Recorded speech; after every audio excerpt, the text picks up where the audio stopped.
कर चाट के मुलायम कर चाट के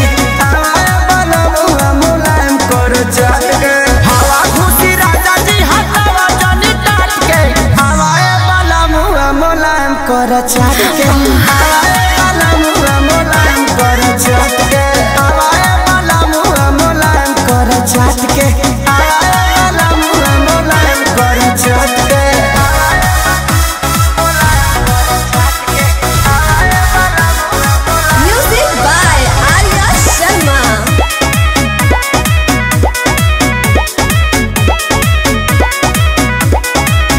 जब पसेना त बड़ी छन छनाला एको पल के दूरी न सहल सहाला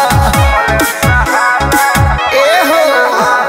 होला जब पसेना त बड़ी छन छनाला एको पल के दूरी न सहल सहाला आईनी बधारावा से सोना के हो काट के हवाया वाला मुआ मुलायम कर चाट के हवाया वाला मुआ मुलायम कर चाट के चाट के वाला मुआ मुलायम कर चाट के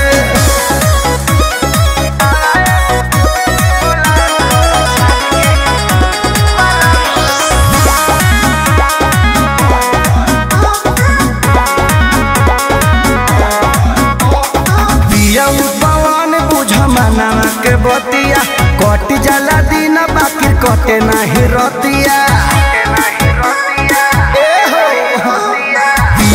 पवन बुझ मना के बतिया कट जाला दिन बाकी कटे नहीं रतिया।